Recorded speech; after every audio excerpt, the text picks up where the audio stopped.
Hello and welcome to From the Heart. I am your host, Bernita Jackson, and I am back with three of my new friends. We are talking about work like a woman. These are three African American female entrepreneurs here in our region, and they have some amazing stories to share with you. Let me introduce them. To my left is Zena. She is with ZW Design Inc.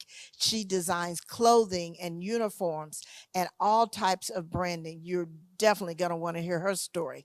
And next, my new friend in this beautiful blue is Pamela. She is an author and a developmental editor. If you have an interest in writing, if that's been your dream to get that book published, this is the lady you're going to want to hear from.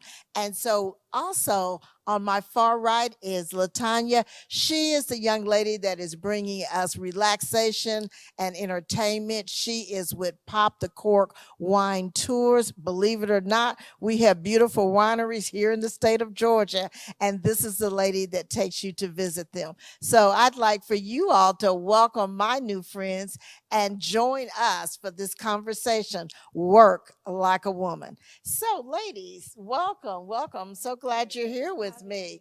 And I'm excited to hear from female entrepreneurs. So I want you all to tell us a little bit about your business and kind of share your story, kind of give us the short, because we want to just enjoy and invite our listeners into our conversation. So Zena, tell me how you got started. Well, I got started by wanting to make apparel for myself because of being very petite when I was young, prior to high school. Mm-hmm. When I got ready to go to high school, the first class I signed up for was sewing. And I started making myself clothes in that class and learned to love it. And I started making clothes for everybody in the family, friends of family, concert goers, and so forth and so on. And I went on and on in the field and then on to design school and got my degree in fashion design and business. And I moved to Atlanta as soon as possible because I was hot in my heart for hot Atlanta. And once I moved here, I worked in the manufacturing business. And from there, I eventually realized that there were a lot of companies that could use my technical skills, which I was a pattern grader at the time, but I'm a pattern maker, pattern grader, and all of that. And I just help people develop their apparel lines. And that became a niche for doing a lot of companies that were either in the Buckhead, North Island, downtown Atlanta area, or whatever areas. And basically, I call it they put me in the basement with my sewing machine and never let me out because that's where the workroom is. Wonderful. What Zena didn't share with you, she has worked with our industry. You know, now the South, we are the Hollywood of the South here in Atlanta, and she has worked with many of our production companies and TV companies and movie companies. You will see her work. You may not have known it, but now you know. Pamela, tell us how you got started as an author. Well, my road to becoming an author was very long and very winding. I grew up with five sisters, so we were all doing fashion shows, but I wasn't into that. I was more of the jock of the family, but that kind of led me to be the outside. So then I discovered reading, and once I discovered reading, that quiet time, that me time, the time that I spent by myself, that's where I developed this great love for reading. So the reading, I would lay in bed at night and create these fantasy stories about characters, make up my own characters, and they were like real people, and most writers would tell you their characters, they're almost like real people. Um, and then from there, I, joined the military right out of high school. So at that time, I wasn't really into writing. I was still an avid reader. I've always read. So I raised my kids, was a military wife because I eventually got out of the military. And then I was one day I took my son to a swim meet, and there was a lady there that was writing, and I said, "What are you doing?" And she told me, and I'm like, "Wow, that sounds exciting." So I started it, and next thing I know, I'm writing, and I caught the bug. But I think it all starts from my love of reading. And so also Pam is a developmental editor. So for others who love to write, you bring your work to you and she helps you kind of birth your dream in words. Latonya, how'd you get started? Well, I've been on a long path. First of all, I was raised in Compton, California. And my grandmother, who was very forward thinking, sent me as a graduation present to Italy. And that was the first time, I mean, my eyes just opened to the whole world of vineyards and winemaking and just the whole process. And so that was my first exposure. So I've always been in that space, just like excited about it. I actually had a long career in advertising with Yellow Pages, but always in the back of my mind, it was just that something about that whole winemaking, tasting, the whole process. And being a director in corporate America, dinners and wine tasting and, wine drinking was a part of, being in that space. So I just continued on with that path, but always had that entrepreneurial spirit.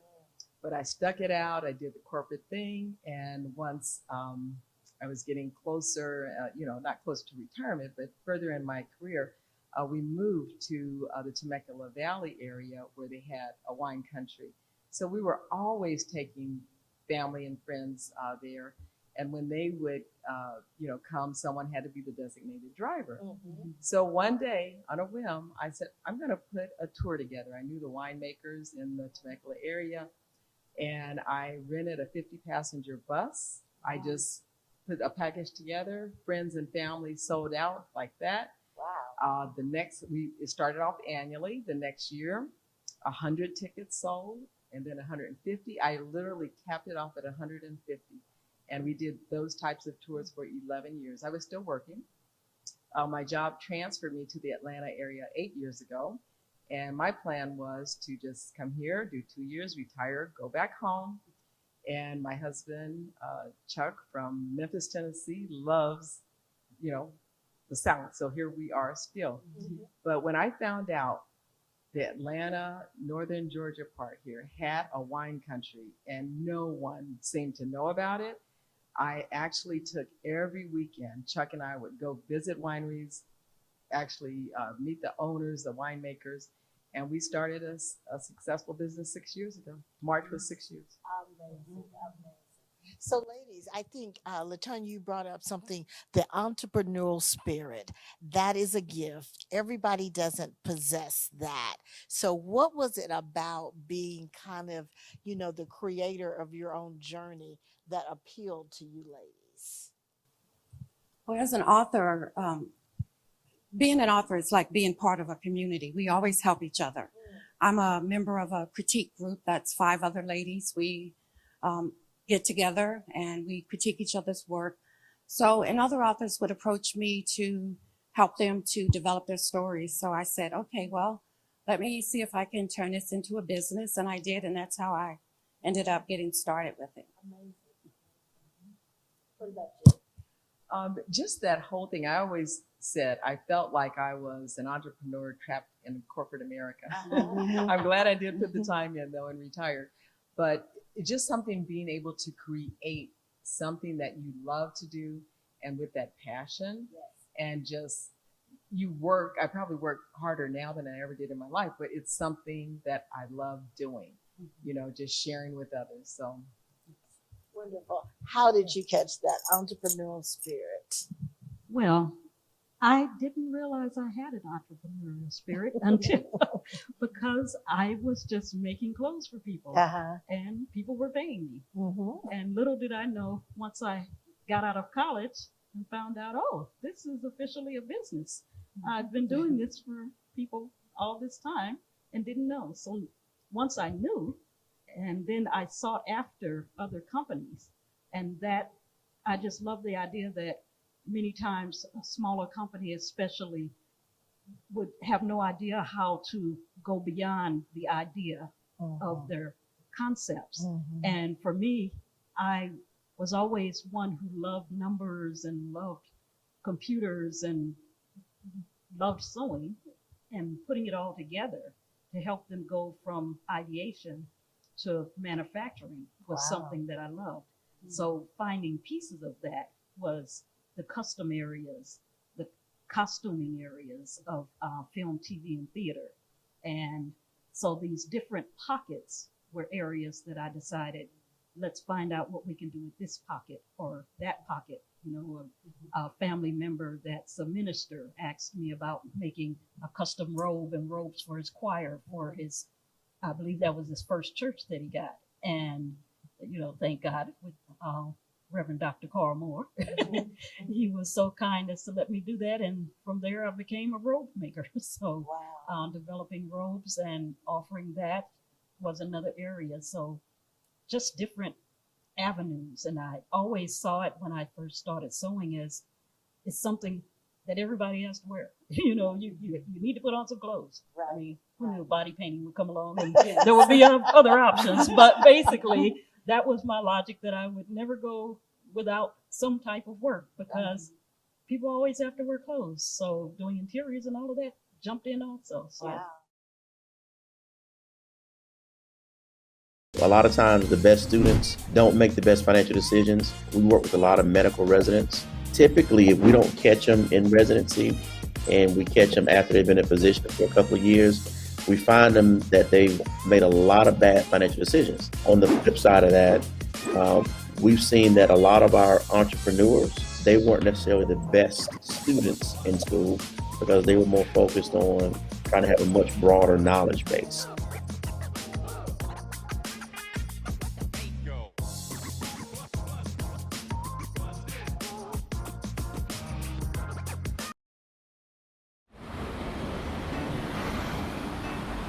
Hey, let's check out this park.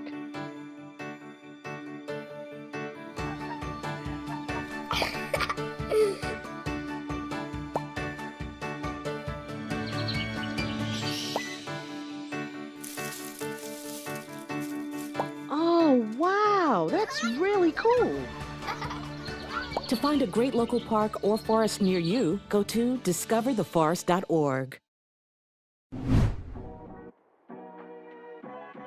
Why am I not married? It's like, if you're not married, something is wrong with you. I'm comfortable with who I am. Would I like to get married one day? Of course. But if I don't, I'll be okay. Just continue to live your life, find your purpose, work on yourself. And I believe when it's the right time, you know, you'll cross paths with who you want to be with, find your path, live it, and just trust God to do the rest.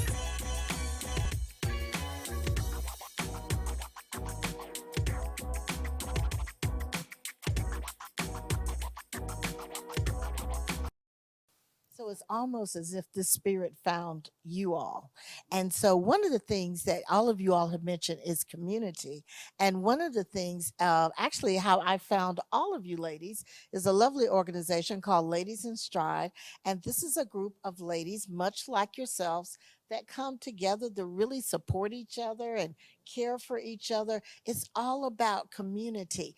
But as you look into your community, what would you tell a young entrepreneur? Latanya, if someone says, oh, that is just amazing what you do, I have all kinds of ideas, what would you share with someone that wanted to develop their dream? Oh, I would love to have that conversation with them. And I do. First thing I would say, really follow your passion, whatever it may be. If you're following your passion, it's not ever going to seem like work. I think one of the big hurdles is to overcome taking risk. Because with whatever you're doing, you're out on your own. You know, you are the one that's making this happen. So just really gain confidence in yourself, get a mentor, someone that can guide you along, and you can just take it wherever you want to. Well, definitely passion, follow your passion. Also, for me, it was a little bit of, you know, looking at your weaknesses in a different way, because I suffer from anxiety and depression. So even coming here is a big step for me. So you can look at your life, because that led me to journaling. So what do you love doing that really talks to your heart? And that's what you have to focus on. because you have to feel it in your heart to be able to be a true success at it. What would you share with someone that wants to come into your industry, Zena? Well, fortunately, I've had the pleasure of teaching also. So I've taught at many of the local fashion design colleges, and that in and of itself put me in a position where people who were trying to find their niche, their direction for going into fashion or technical design or interiors, costumes in various areas, it was just perfect for me to be able to share in that area. And many of them had just such a dream. You know, some wanted a company, some wanted a business. And it was always just such a pleasure to talk to different ones who, you know, maybe some who had been interested in doing, say, bridal design, and seeing some of the avenues, talking through some of that with them, as well as some who are interested in the technical area. And the thing that I wanted to share the most was to be sure that you don't feel like it's a down step if you don't do the design side of it, because the technical is every bit as important as the design. There's the artistic as well as the technical. Absolutely. And many times the artistic will make you seem like you're settling for if you don't do the artistic. But I thought, I love working with numbers and the technical and all of that. I thought, don't let them make you feel lesser because you chose that direction. Enjoy it. And so I've worked with young people. You know, I love mentoring young people. I do it through church. I do it through individuals. Internships, I've done it that way. You know, I just love working with people who are trying to move to that next level, because I always feel like wherever I am, that, you know, I have shoulders, especially for my students at the time. It's like, you don't need to start over. You can be on my shoulders and go from there. Oh, you know, you don't have to amazing. squash me, but you could be on my shoulders. What a and go from gift. there. And amazingly, I run across students, and some of them help me now with this technology, or, you know, some of them have been my supervisors at costume programs, and, you know, they feel that awkwardness. I'm like, it's totally okay, because I am happy to work. Oh, amazing. So what about, I've had a career, but I've always had that entrepreneur spirit. So I'm ready to finish up maybe my corporate career. Is it too late for me to start? It is never too late. Never. It does not matter. It's just, if you have that passion and you're willing to put that time in, I mean, you can follow your dreams, and the rewards are just amazing. That is true. Yes. As a writer, we always have an inside joke that, you know, you can write until you have one foot in the grave. So you could be, you know, it's never ending. There's no such thing as a ticking time clock that's going to dictate, you know, whether something is over or not. You know, you decide that yourself. Atlanta metro area is just really fertile ground for business, and particularly for African American entrepreneurs. But one thing that happens in our community is legacy. So for many in other communities, there are second, third, fourth, 10th generations who are coming into their businesses, into their practices. What is your thought about legacy with your businesses and with your practice? That is a really good one. But having your family or whomever that is want to follow that passion may not be on the same page. But actually having that foundation and it's set up to be able to pass that on to family or friends is something that is really, really good. Or either to have that foundation to help them in whatever their passion is. Because it may, like in my case, it may not be the wine space. It may be something else. But to be that support. And we're a family of entrepreneurs. At one point, I was just looking at my immediate family a few years ago. I said, I'm the only one that's going to work. Everyone's being an entrepreneur. And that is my passion. So, yeah. So. And Zena, I think you might echo that. We had an earlier conversation. And so what's your thought about legacy? Well, for me, I am very, very passionate about legacy, about financial wealth, about generational wealth, and that our young people, young family members, older family members, if necessary, understand that it's very, very important to try to pass it on.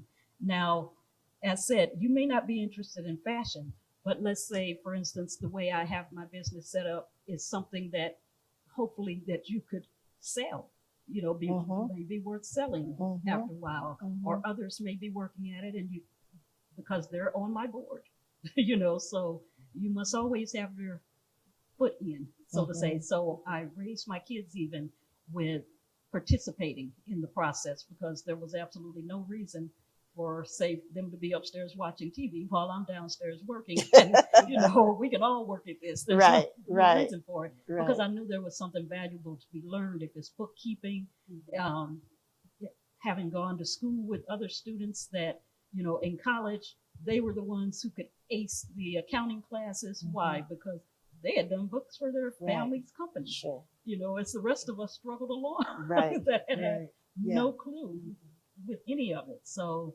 to me, that's a very, very important piece of the pie, you know, multiple streams of income, and just finding that niche and finding a way to share what you have to be next. Not everybody start over. Let's start over. Let's start over. Right.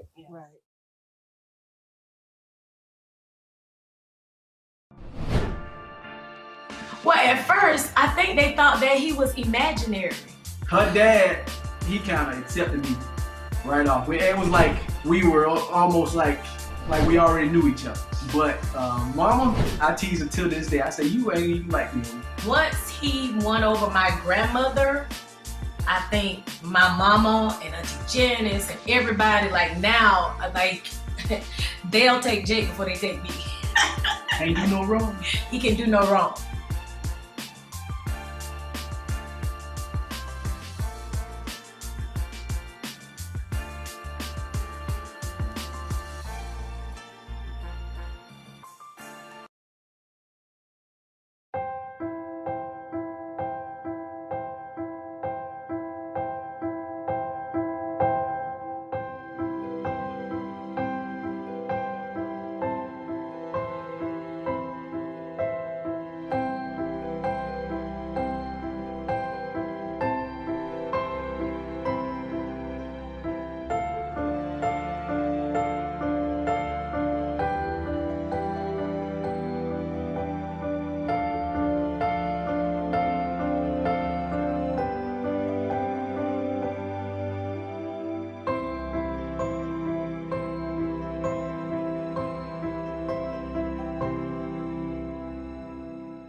My manager, we didn't know nobody. We just knocking on doors and made it work. So it was all about following my assignment. Looking on it now, because I understand what my assignment is, I was just following Christ as he led. You know what I'm saying? I always say you put Jesus Christ first, you'll never be last.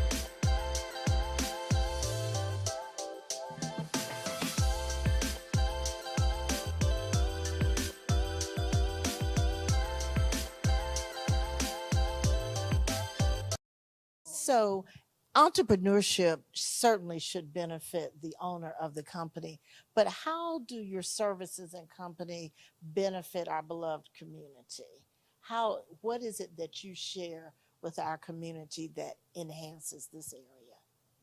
One thing that, and I've been thinking about this lately too, I'm so happy that we have been able to employ more people in our business, and it's growing every day. You know, I have, I don't call them drivers anymore. We call them tour guides. And they're actually, you know, explaining and having that passion. And some have come to our business as a driver, had no knowledge or anything about wine, have really taken it on to learn. But I think we're giving back by employing. The other thing I think is really, you had mentioned like my business relaxation. I feel our business is one where you can get away for a day and just enjoy yourself. Forget about all your worries and just have a good time. Learn along the way. We're entertaining you, just Sure. having a good time Sure. and listening to some music and just Yeah. a good day. Yeah, yeah. So what do you think about in terms of what is it that being an author and a developmental editor, how does that help our community? Well, it's in the type of stories that I choose to write. There's some recurring themes that are always in my stories, and those are family is number one. And also I try to portray families in a positive way. Stay away from a lot of stereotypes, Yes. because those stories have been there, done that. Right. So I make sure that my stories are fresh and also that they speak to the community. I have a YA, a young adult novel that's coming out in October. It's called Looking for Grace.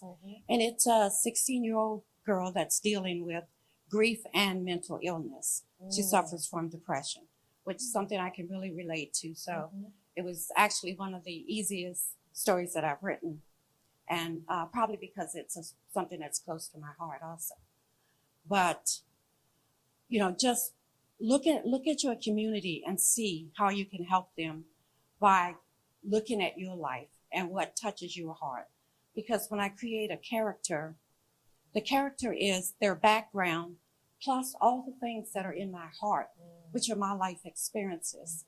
And that's how I give voice to my characters. And that's normally it's the community. It's the people around me. So what is your creative process? Every entrepreneur, every artist, every author has a creative process. What would that be? What would your creative process be? Well, my creative process always starts with where does the customer need help?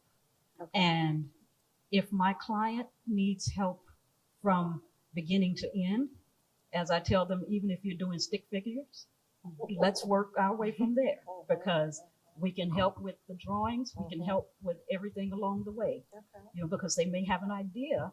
The idea may be a great idea, but unfortunately, them not knowing some of the basics of drawing or patterns or other things makes them feel that they can't do it. And my word is, well, that's what we're here for, is to help fill in with the parts you can't and to help you move along. But for those, say, for instance, manufacturing companies that are already in order, they've maybe worked on projects for years and bodies and styles and fits that are the same, and they are just trying to maybe add to their design line for, whatever reason, may have an outside contractor, then they have specs already. They have their design packages, they have all of that. They know where they're sending the manufacturing to, so they don't need as many of the steps. So, and that's fine with me also, because I'll pick up from wherever it is that you need to start and try not to make you feel bad from having to start there, but also try to give you outlets of areas that you can go to if their shortcomings may be more challenging. Absolutely. Creative process. I enjoy that aspect of my business, and it's geared around customer service, the element of surprise. So many people that come on our wine tasting tours have never been on a wine, so they don't know what to expect. So I want to make sure at the end of the day, they are leaving with a smile on their face. They are happy. They were surprised that we celebrated their birthday, their anniversary, or whatever it is, or that you're moving or you're coming here to Atlanta for the first time. But just planning that day. And I love that day of the week when I'm actually putting those tours together, because I'm like matching, the people, the, tour guides. I mean, just the whole element of it, where we're going to go and visit, and just how are we going to surprise them along the way. And I always get that compliment. It's the attention to detail. Absolutely. And that's the creative part. Absolutely. And the creative aspect for me is kind of, as a writer, you are always in a little bubble. You're by yourself. I'm in my pajamas and I'm writing. But also there is the part where I get an idea. I'm more of a character-driven writer. The character comes to me first, and then I kind of plot the story around the character. But I also have my publisher that I can go to bounce off ideas, and my agent. Entangled Publishing, great. Prospect Agency, that's where my agent is out of. And they're always, good support points. So, you have to be willing to ask for help, and I know you've probably heard of writer's block, and that's, some authors believe in it and some don't. I tend to call it writer's life block because of something happens in my life, then I'm stuck and I'm not writing. But just know that you can, for me as an author, I seek help when I need it, so that's part of my creative process. So we know that the African American dollar is massive, but usually less than 3% stay in our communities. And so what is your thought on dispelling the myths about businesses? Sometimes there's some negative myths about Black-owned businesses or Black-owned services. How would you dispel those myths? I think the more exposure to different types of businesses that people will try will really help that. But here in Atlanta, it's really so supportive. When people find out that we're African American, they're like, oh my goodness, we are surprised. We went to your website and saw your picture and we're in. So I think it's important for us to make sure that they had that experience. That was a good one. And they will come back and try other businesses. You mentioned exposure to other, different types of environments, and that's definitely true because mostly if you read a book or you watch TV, they portray, African Americans in a certain way. And that's why when I create stories, I try to flip that and definitely don't rely on stereotypes to create the story, just have normal day to day. This is how, we live. We have problems like everyone else, so just trying to present the Black family or any type of family. Because my family is a mixed family. I'm interracially married. And so it's, trying to even portray that in a positive light. So, it's just taking the stereotypes that people see every day on TV and showing a different side to it. So I think that that's, one way that I can contribute to dispelling this, especially in African American. You see the drug dealers on TV, you see the guns, you see all this negative stuff. So I just try to make everything positive. So Zena, how would you dispel the myth as we begin to wrap up our conversation? Okay. Well, for me, that is a area that I guess you could say it's real personal because one of the things that, sadly, I guess you could say, I remember a family member saying, an older family member, is that it was always, oh gosh, I can't use, our people because they just won't act right. And as I was growing up and had my own business, and I said, well, I'm a Black-owned business. Are you saying that you wouldn't want to use me? So trying to be as professional as I can. The nature of my personality is what I've been told in doing market research is something that people are very comfortable working with me because I had to ask the question of many clients from my past is why me versus somebody else? I could do it. And they were like, you teach a lot. I always learn something with you and you're so personable and you're so this, that, or the other, and you're professional and and so in my head, I am not the first nor the last person to try to be professional. Absolutely. I know many people. And so just as we go to a store or something and maybe that store, you get mad at that store and you go, I don't want to go to that store, and you go to another one that may be of the same culture that owns it. You may have to find a different company that works for you, but we are out there and there is absolutely no reason to not give us support. At least give us a try, but don't give us a try always as the last resort. Yes.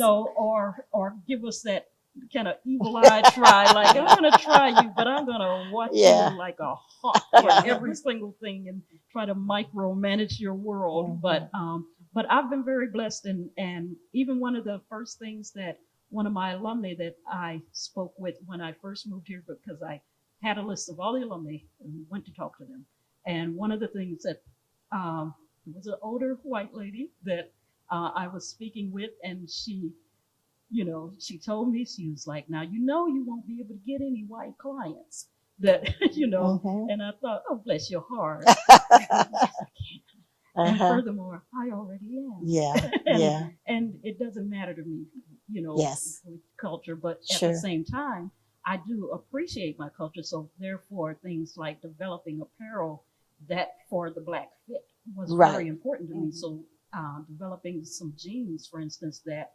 a company eventually bought out the company that I built that fit around for the Black curvy woman. And, they took it to another level. Absolutely, absolutely. But basically, turns out that's my little jean. Absolutely. And, Amazing. I wanted to add something here, Mhm. and we're in the perfect time now with social media. Yes. It can be good or bad, but social media can do just great things for your business. Because the first thing people are doing now, I saw your reviews. Absolutely. And they were 5-star. Absolutely. So you want to make sure you're doing everything you can, and you're going to have some hiccups, but address those issues and just, do great customer service. Absolutely. Absolutely. Well, thank you, ladies, for joining me. Work Like a Woman. You have met three of my very new friends. This is Zena with Z&W Designs. This is Pamela. She is an author and a developmental editor. And this is LaTanya with Pop the Cork Wine Tours. Can't wait to go to North Georgia. And so I want to thank each of you. This has been such a wonderful conversation. Thank you for joining us. And remember, all the issues of life are from the heart. I am your host, Bernita Jackson, and we are so glad you had this conversation with us.